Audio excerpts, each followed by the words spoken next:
आसंता 4 तारिख में पश्चिमबंग विधानसभा निर्वाचन फलाफल किए गढ़ सरकार चर्चा आकुने जोरसोर रे चली ए अवसर में किछि ओडिया बुद्धिजीवी सहित अधिक आलोचना करिसेंती Kalinga TV bureau head Pramod Mahanti.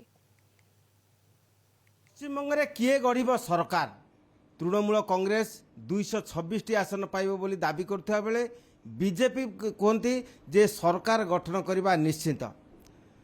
तेबे आमे देखा पाई जे 2934 जन प्रार्थी भाग्य वर्तमान ईवीएम रे बंदी हो रही जहाँकि 4 तारिख दिन फलाफल घोषणा हेब।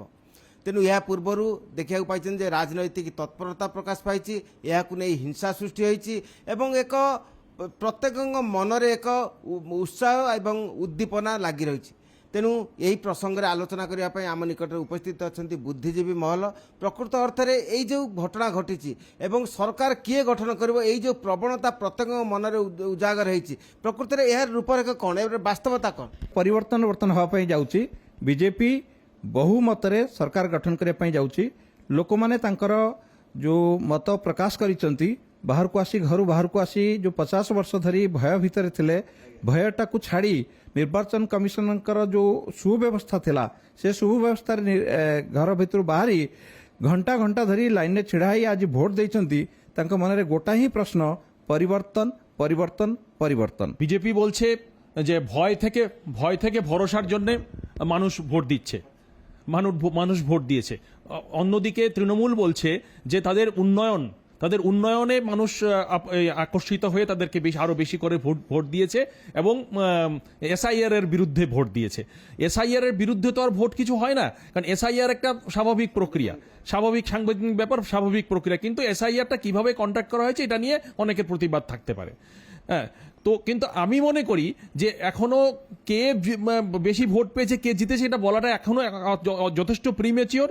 আমি মনে করি আমাদেরকে 4 তারিখে এটাই আসল সাংবিধানিক প্রক্রিয়া, 4 তারিখের জন্যই আমাদের অপেক্ষা করা উচিত। আমি যাহা পরিলক্ষিত করুচু এসআইআর হয়েছি লোক মানে বহুত আক্রোশ ଥିଲେ এবং মমতা দিদিଙ୍କର जो জনমুখী প্রকল্প লোক মানুষ আকৃষ্ট করেছি।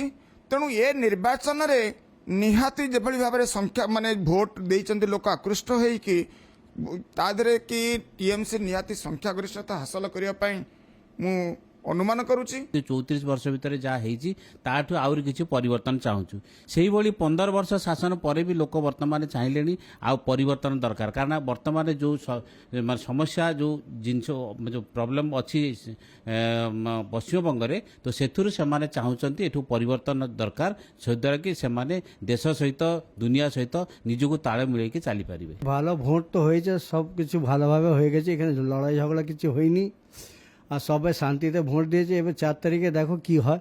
ভোট তো বহুত মানে সুরক্ষিত হয়েছি, কিন্তু পরিবর্তন তো সব রাজ্যের হলা, সব জিনিস তো পরিবর্তন দরকার। आमे सुनिले जे प्रत्येकंकर वक्तव्य थिला जे निर्वाचन शेष होईची, हिंसा मुक्त निर्वाचन होईची एवं सांप्रतिक परिवेश रे केतेक गंडगोल होइथिले सुद्धा तेबे यार समाधान हेबो एवं आसंता 4 तारिख रे तृणमूल कांग्रेस प्रत्यावर्तन ना बीजेपी पुणी नूतन भाव सरकार गठन करिबो ताहा ही शेष कथा हेबो। कोलकाता वीडियो जर्नलिस्ट समर जिसान प्रमोद महांती, कलिंग टीवी।